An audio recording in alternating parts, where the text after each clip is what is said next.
My name's Blair Layton. I'm the Database Business Development Manager for AWS. I've actually been working at AWS for nearly 5 years. And what we're going to be talking about today is managing a database migration project. So what I want to cover off in this session is the first thing is to talk about database migration context. So we need to cover off a few things about what we need to consider. Then we're going to look at some database migration tools that AWS has. And then introduce the AWS Migration Framework. And this is the guts of what we need to consider for doing a database migration project. And then a little bit on database migration effort and talk about some customer references, and then finally, next steps. So if we look at the database migration context, what we're going to be talking about here is a couple of things. The first one is around data movement and storage. So first of all, there's 5 questions that you really need to consider when you are doing a migration project. The first one is, what kind of data is it and where is it going? So for example, if you're moving from a relational database, are you going to be going to another relational database, or are you even considering archiving? So you could actually take data from a relational database and put that into, say, S3, one of our storage services. And that can work very well from an archiving perspective. Also, is it going to be a one-time migration, or is it going to be a continuous migration? So what I mean by that is that you could be just moving in a database, let's say it's MySQL on-premise, to MySQL on EC2 today. But at the same time, you may want to actually do that once or twice or maybe continuously. And if you want to do it continuously, then you're going to have to replicate the data all the time from AWS to on-prem, or from on-prem into AWS. So you need to consider just how much data you're going to be moving and what type of movement it is. So is it going to be a one-way or bidirectional model as well? Now, if it's going to be bidirectional, that gets really complex, and you're going to have to probably use some partner software to solve some of those problems. And the 2 last points are kind of correlated. One is, how much data and time do you have to do the migration? And also the network related to the migration. So if you've got a long period of time, then you'll need less network to push that data through. If you've got a short period of time, you're going to need more network bandwidth to push that data through in that time that you have to do the migration. So those are the things about moving the data around and where to store it, and the kind of key questions you need to consider there. Then you need to make decisions about, well, if you're going to move from a relational database, say on-prem, are you going to target relational database in AWS? And if you are, then you need to make decisions. Are you going to run that on EC2, which is obviously our compute platform, or in our relational database service engine, RDS? Now, on the left-hand side here, we have Amazon Aurora. And this is our take on an enterprise class database to give the performance and scalability of the typical commercial databases, but at the cost and simplicity of the open source databases. And that is now available in the Singapore region for both flavors on MySQL and Postgres. So you'll find that you'll get superior performance, better availability, durability from the Aurora platform than you would by running just the open source community editions on RDS. But if you still prefer to do that, then we allow you to do that as well, and you can run that on the RDS platform for MySQL, Postgres, and MariaDB. And then on the commercial side, we have Oracle Database and SQL Server that you can run as well. So if you're looking to do relational to relational, that's great. We've got that option for you as well. Now, if you want to look at doing relational to NoSQL, or maybe you have MongoDB or Cassandra and you're considering having a managed service, then DynamoDB is the answer for that. So this is very, very fast, highly scalable, NoSQL managed service at AWS. And we can scale to hundreds of terabytes of data, millions of requests per second, and very fast, consistent performance. So even if you're reorganizing the throughput that we need to go and allocate different hardware underneath to give you the throughput that you need, the response time remains almost flat. So this is very hard to achieve, and it's a really good aspect of this particular database. It's also fully managed. You don't have to worry about any infrastructure. You simply say, create this table and allocate how many reads and writes you would like per second from that particular table. And then we'll take care of everything else. When you need more, you simply adjust it and say, I would like, say, more reads. Go from 1,000 reads per second to 10,000 reads per second. And we'll manage all of that behind the scenes as well. And it's business critical ready for these business critical workloads. So it's stored in 3 different facilities. So your data is going to be highly durable, and it's designed to be highly available with minimal downtime, and ideally no downtime at all. And in fact, it's so critical for us at Amazon that AWS and Amazon.com use DynamoDB extensively. So it's a business critical database for us. You can trust it to deliver the goods. Now, if you've decided on the different databases that you want to go to, then you start thinking, well, how am I going to do this? Well, traditionally, migrations were quite expensive and they're quite complex. You often had to get commercial software. Sometimes you pay quite a lot of money for that commercial software just to do even a one-off migration. And if you weren't looking at these kind of commercial offerings, if you're going to do it manually, you'd have to have quite extensive downtime to do the migration. And then, even then, it was quite complex to set up and get everything going.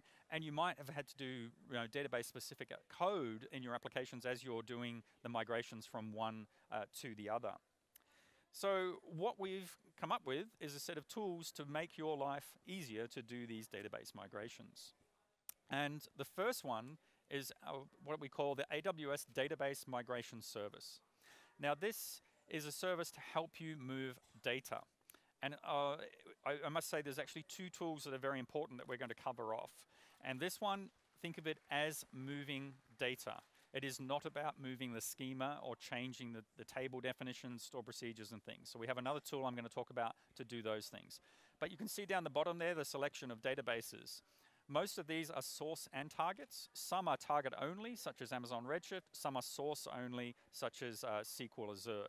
But fundamentally, between, say, Postgres, Oracle, MySQL, SQL Server, Amazon Aurora, you can move data back and forth between these different databases. So how does it actually work? Well, here you can see on the left-hand side that you've got your on-premise environment today. Your users are connecting into that. On the right-hand side, we've got AWS with a VPN connecting that. In AWS, there's a brand new database. It's got the nice empty schema in there. It's got the user definitions, the tables, and so on, but there's no data. So what we're doing is we're going to start a replication instance inside AWS. So this is DMS running. Then the next thing we're going to do is connect up the source and the target. Once we have the source and the target defined, then we need to decide, are we going to take tables? Are we going to take schemas or the whole database? And then once you've decided on that, we start moving the data across and bringing the data as the application is still running on-premise. So as the data gets sucked across, we then move into what's called change data capture after we've done the bulk transfer. And then that means that any changes that are happening on production are being mirrored across into AWS.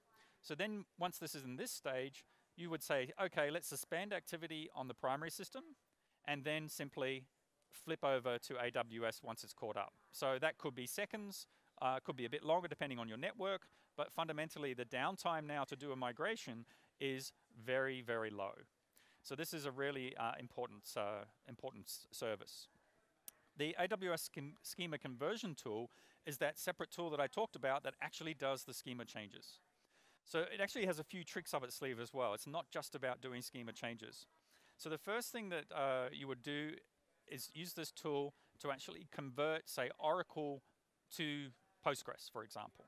And that means it would go through the table definitions and the data types and then create the equivalent thing in Postgres. It would also go through PL SQL and then create PL PG-SQL on the other side. So you'd again the equivalent. And we're able to actually achieve quite good conversion now, some cases in the 90% for going from Oracle to Postgres with this particular tool.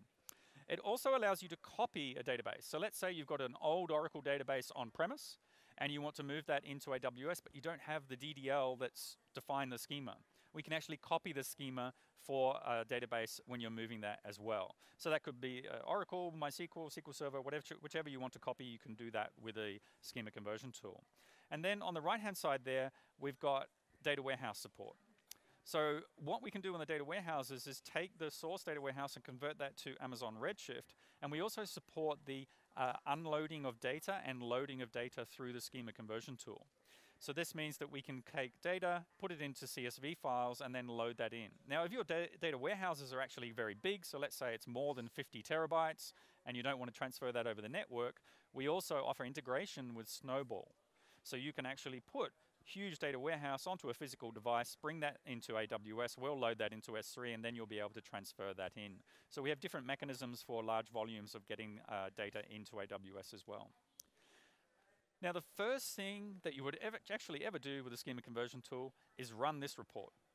And what this report is all about is to say, okay, how hard is it going to be to do one of these migrations?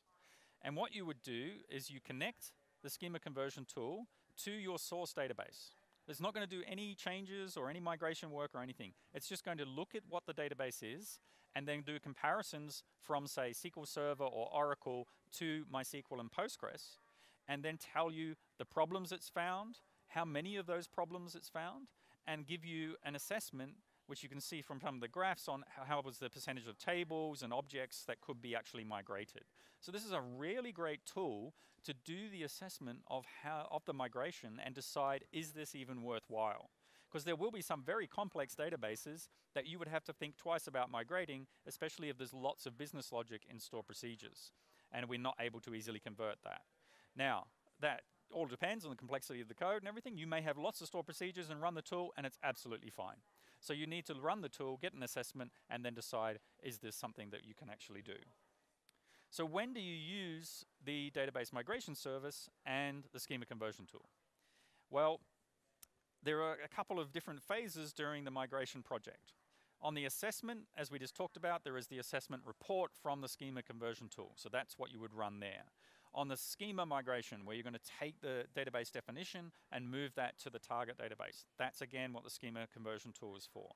On the data migration, primarily you're going to use the Database Migration Service, but you may use the schema conversion tool as well, because that's going to give you the ability to do that unloading and loading for large data sets. On application migration, the schema conversion tool also allows you to look at application code. So you could get it to scan its Java files, and then it will look for SQL statements in those Java files and convert them to, say, from Oracle SQL to PostgreSQL. So you can do application migration through the schema conversion tool as well. Data validation is a new feature of the Database Migration Service, and that allows you to then to compare what was on the source system and what was on the target system and confirm that that is actually fully migrated and everything is accurate. And then the last two, we can't help you out directly. That's the functional testing and the performance testing. You'll probably have tools like Load Runner and those types of things that you can actually run yourself and then do those tests as part of your migration. So for the different migration scenarios, that was the different phases of the project of what you would use, but for different migration scenarios, there's different things that you can do as well. So if you're going to do a homogeneous migration, now with a homogeneous migration, what we mean is we're staying on the same database, and in this case, we're staying on the same edition and version.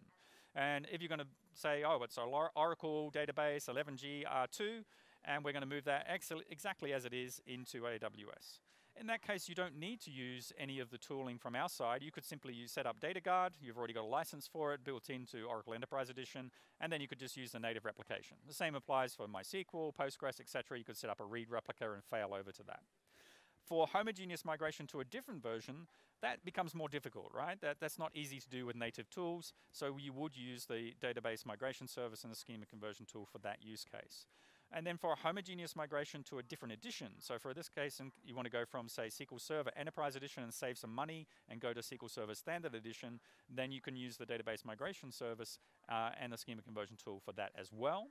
And then finally, the last one, which is the traditional heterogeneous migration. As for those of you who don't appreciate paying lots of money to Oracle, for example, for database license and support, and you say, right, we're fed up with this, we're going to move to open source. And that's where you definitely need to do schema conversion using the schema conversion tool and the data movement with the Database Migration Service. So that's the tools. But what about migration projects, right? How do you actually do a migration project? Well, what we're going to talk about is looking at the migration framework that we've come up with. So the AWS Migration Framework is a slide. If you were earlier in the day and you saw Parajat speaking, you might have seen this in his presentation. But here's the idea, that you start off with readiness and planning and starting to assess what you actually have. Then activate is the next stage, where you start to build a team, you do a pilot or a proof of concept. And the lessons from that then feed into the execute phase, where you iteratively get better and better at executing on these types of projects. And then you optimize as well. And in an optimize, you're doing things like cost management, making sure processes are working correctly, doing all of those things that are going to make your life a lot easier. So what we're going to do is go through this in the context of a database migration. So readiness and planning, what do we need to do? Well, the first thing is we need to actually look at how is this going to work for this particular migration project? Is it a single application? Are we doing a fleet? Are we exiting a data center? All of that kind of stuff. So the first thing you need to do is get an executive sponsor. This is really important, right? I've seen this at many customers where they don't get the right management involved and people flounder when they try and get the things done, and the project just keeps on going because people are not focused on getting it done, or someone from upstairs can't come down and say, this is what we're doing, let's go and get it done. Is there a compelling event that's going to affect the migration strategy? We have customers who say, right, we've got a data center contract, it's going to be ended at the end of, say, July, and we've got to be out. Now that's compelling. You've got to get stuff done by that date. So make sure you know if there's any deadlines or anything like that. Do you have the right resources? It's all very well saying, yeah, we don't want SQL Server anymore, let's go to MySQL. But if you don't have any MySQL people, it's going to make migration extremely difficult because you need the people who are experts in the target as well. And then do you have the budget? It's going to cost money. This stuff is not free, unfortunately. So we need to look at all of these things and then start looking at our application environments. So if you're looking across your applications and seeing what you have available, you'll probably come in and start to realize that there's some things which are tricky. So if you look at the revisit up there, it's saying if you've got a hardware appliance that is not even x86, that's going to be really difficult, right? That's something that you maybe will come back and look at that a bit later. The eligible one, we're talking about something that's already virtualized on x86. It's easy to move and bring that into AWS. Friendly is something that can scale horizontally. That means you can take advantage of auto-scaling, save money when you're not using the application, and then expand when the business comes in and you need to have more servers. And then, of course, cloud native or SaaS environment, where it's microservices, APIs, and everything's running wonderfully on the cloud. So you can schedule your migration priorities based on these types of things that you're looking at in your application environment. So when you start looking at the overall application assessment, you need to say, okay, what's the business driver and the intended ROI here? You're not going to be able to just go in from an IT perspective and go, hey, this is going to be cool. Let's just move this application from on-prem into AWS and we'll change the database from SQL Server to MySQL. That's great. You've got to go and talk to the business owner and justify why you want to do that. So therefore, the business owner has to buy in, or a C-level has to buy in. This is something that you really want to do, and you are going to get a business benefit from it.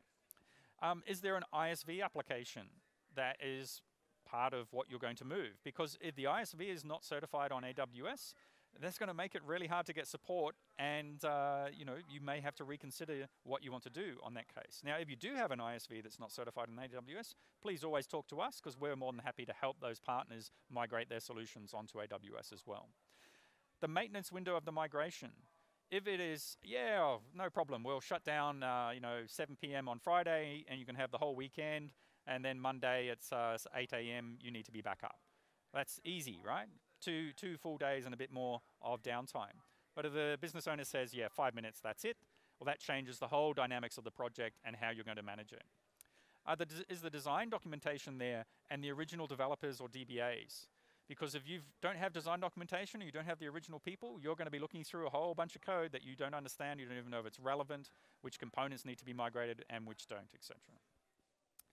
Then when you come to the database assessment, you need to look at, well, okay, how many objects are there? Tables, triggers, etc. How much data is there? Because the volume of data is going to determine how much you need to push across the network and what time period. Are proprietary database features used? So, for example, you could be looking at something like an Oracle database vault. Yeah, it's a specific option. There's no equivalent to that in the open source world.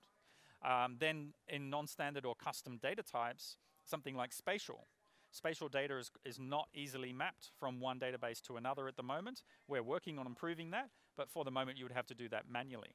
And then character set conversions. If someone's using Chinese character set or Hindi character set or something like that, then you're going to have to look at and make a decision. Do we move to Unicode? And then if you're using local time zones, do you use UTC? Because at AWS, we use UTC everywhere. Then what's the user authentication method? And finally, and definitely not last, is the licensing mechanism. Because if you're looking at licensing, you've got to understand when you move, say, SQL Server or Oracle or other commercial software onto AWS, how much is that going to cost for you, and is that viable for you as well? Now, when you get to the technical side of the application, the most important thing for database migrations is how is the database accessed in that application. So if you've got SQL statements throughout that code, you know, PHP developers anywhere, probably written code through everything and it's just SQL statements everywhere, that's not a good thing, right? It's going to be lots of SQL statements that we need to go and look at and migrate. Now, if you've got a data abstraction layer or APIs that you're calling to manipulate the database, that's going to mean that the SQL statements are going to be in a controlled space that you're going to have less of them and be able to manage that much easier. If you've used ANSI SQL, then that's going to be great because that's going to be much easier to migrate between databases as well. And then you need to look at SQL complexity. Because if you've got an application which has got tons of reports, and these report SQL statements are like pages and pages long, the complexity of migrating that is far higher than for an OLTP database, which is just doing basic CRUD. You know, short statements to just do inserts, updates, and deletes, and so on. And then overall, look at the number of lines of SQL code, and then also how are people accessing the application from an authentication mechanism. Now, once you understand all of this environment about your applications, your priorities, how they integrate, you know, what's the details of the database and the application for each of these environments, you then have to make decisions about what you're going to do with each of them. And we have what we're calling the 6 R's of migration planning. So the first one is retain. And that means you're not going to do anything. You're going to leave it where it is, whether it's on-premise or whether it's on AWS, and we're going to do a modernization, but you decide, no, maybe that's going to be retired in another year. We're just going to leave that there for the moment, and then once the year's passed, we're going to turn it off. And you actually see this quite often. When customers go and look at their data centers and they evaluate what's actually in there, they do find a number of systems which are not actually being used. And we've had customers who've gone around and started taking out the network ports to say, is anyone complaining? Because they didn't know who the owner was anymore. Retire is very common as well, because they find these types of applications that no one's using, and then they simply say, oh, well, let's just turn them off. We're not going to use these anymore, and you retire them out of the data center. Re-architect or refactor. This is really something that's quite useful, because what you can say is, well, this application, as we move it to the cloud, we're going to add new features and functionality, modernize the architecture, maybe add a mobile front end, change the database tier to include caching, make it faster, and so on. So re-architecture is very important. Repurchase. If you have an ISV application, maybe they have a SaaS version available in the cloud already. So instead of doing the physical migration, you can just switch to using the SaaS version, and you just need to work out how to migrate the data across. And then on replatform, that's where you might say, okay, this is running on Windows today, we're going to move this to Linux and standardize on that and change the operating system, or you're going to change the database as part of a replatform. And then rehost is the common one that we refer to as lift and shift, which is basically take it as it is and put it into AWS and do the minimum amount of work to make that actual application function in the cloud. So those are the 6 R's. Very important to remember these different options. So once we've done the assessment, then we move on to activate. And once we're in activate, then you've got to look at how you're going to get your priorities and put them together with integrated applications, right? You can say, oh, we'll just do this application, but if it's integrated with others, you're going to have to do those as a group more than likely. You need to know what your success criteria is for each of your applications as well. And then you've got to go through and create your team, your proof of concept, and build out how that is all going to work. So how do you build out a team? Well, you need application architects and developers. And then you're also going to need a source DBA, the person who's probably using your system today and managing your system. But you're also going to need a target DBA, because if you're going to move from one database to another, you're not going to be able to ramp up in the skills internally because you probably haven't dealt with that database before. So you might need to get some skills outside. And then an AWS solution architect. That doesn't have to be someone from AWS, but somebody who understands AWS and is able to architect the application correctly in the target environment. And then, of course, you need application and database developers to actually do the grunt work, because they're going to have to rewrite the code, they're going to have to rewrite the database store procedures and those types of things. So how do you get the talent? Well, you're going to have to hire and develop people into the organization. So you need new skills. You're going to have to develop training plans for existing employees, hire new people in, and retain, redeploy, or unfortunately in some cases make people redundant if those skills are no longer relevant and they're not willing to take on new responsibilities or learn new things.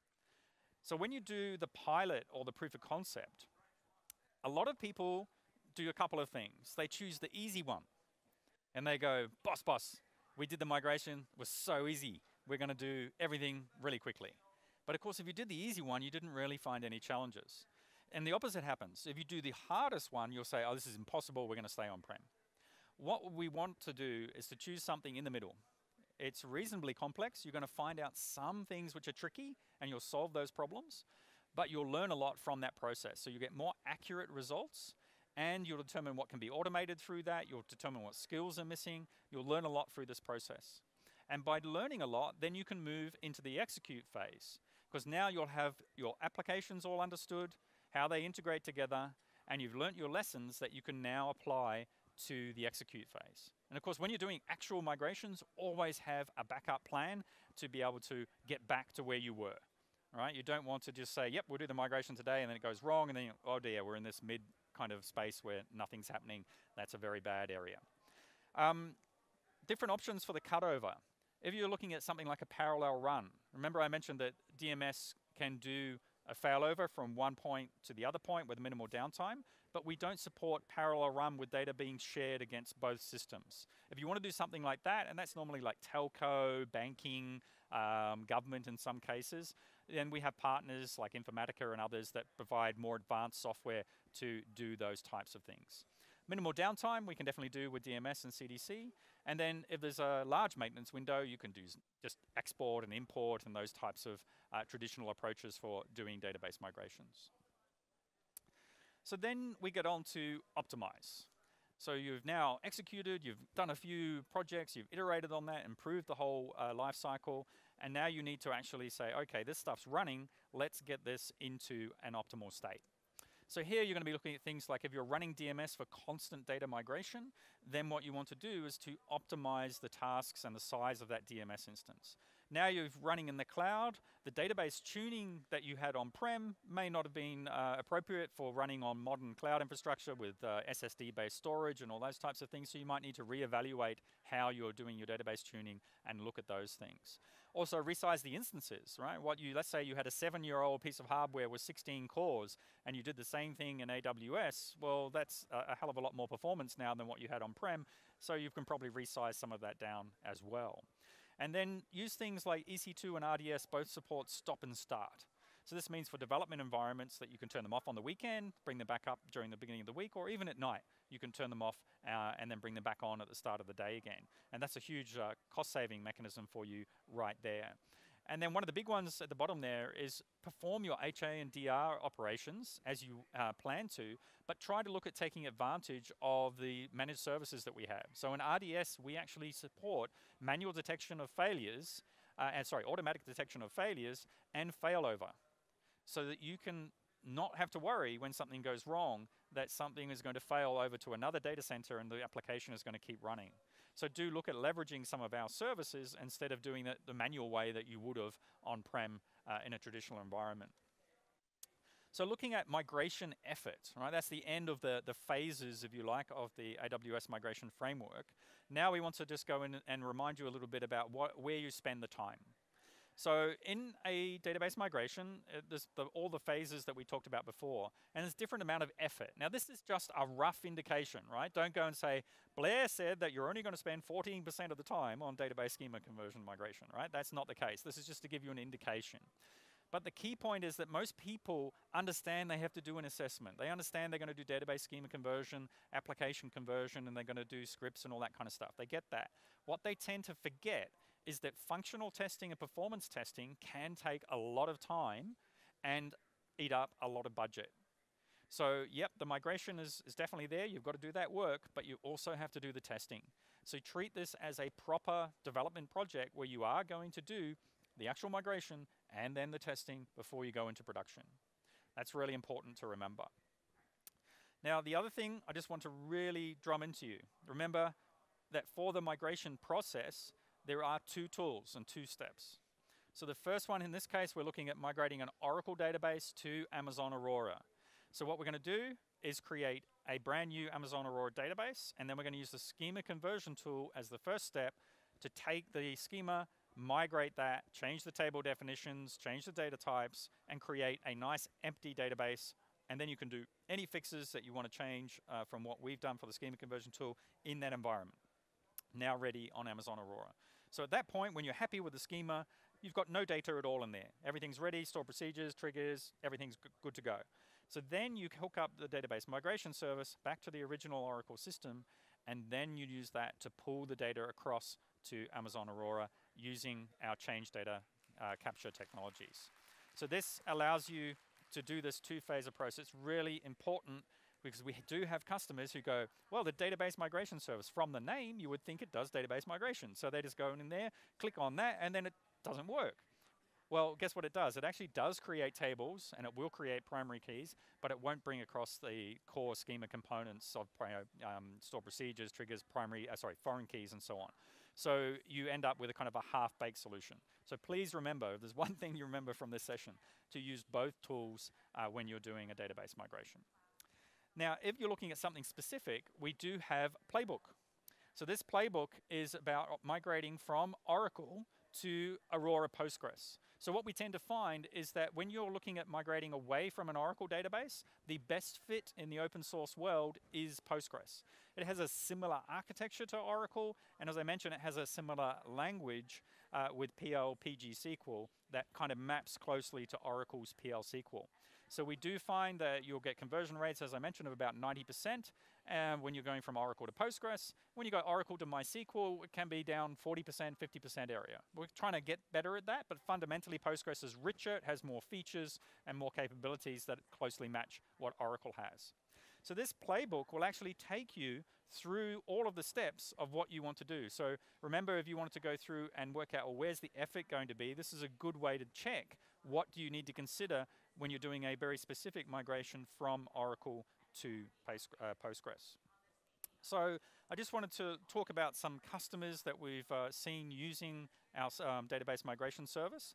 And we have over 50,000 databases migrated with DMS today. And as you can see from the customers here, we've got customers from Asia Pacific, Globe from the Philippines there, and Shaadi.com is the Indian dating site. They have all used DMS to do migrations from one database into another database. And you can see this is across industries, all different types of use cases, all different types of customers. So we're seeing great success with customers who are migrating their databases using DMS. Then Expedia has done a migration from SQL Server to AWS, and you can see here from the architecture that they wanted to change the way they built the application to use AWS services. So remember the 6 R's? In this case, they've done a re-architect as part of this. So you can see that they've adopted Amazon Aurora, they've adopted Elasticache with Redis, and they've also looked at Kinesis, Firehose, S3, and Redshift as part of this overall stack. And they were able to get query execution time reduced by 80 to 95% as part of this migration, and the database has now grown to include 15 billion rows. So a really good use case of that re-architect model where they're bringing it across and adopting some of the AWS services as part of that migration.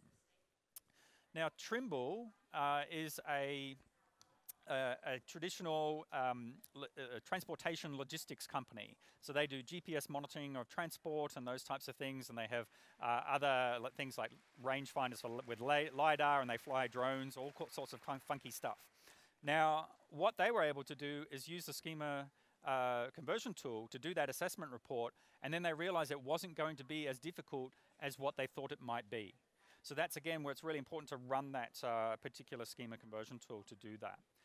Then they actually created a video with us, so this is on YouTube on our channel. If you want to find out how they actually migrated and what their experience was, you can find this on our YouTube channel, watch that, and learn a bit more about how Trimble migrated from Oracle to Postgres. So next steps, what are the things that you will be looking to do? Well, first of all, you should talk to your AWS account team or AWS partner who's managing your account And then you can talk to us about funding and proof of concepts. We have the ability to help you accelerate these migrations through funding opportunities. And we also want you to read the documentation, the white papers, the playbooks. Please do that. We find many customers who just go in and start clicking, and then they get into trouble. So take the time to read the docs. And the links I put there at the bottom for going and looking at where DMS and SCT is, and the Getting Started guides and the playbooks. But it's all off the main page there. Thank you very much for your time, and hopefully you've learned about how to manage a database migration project.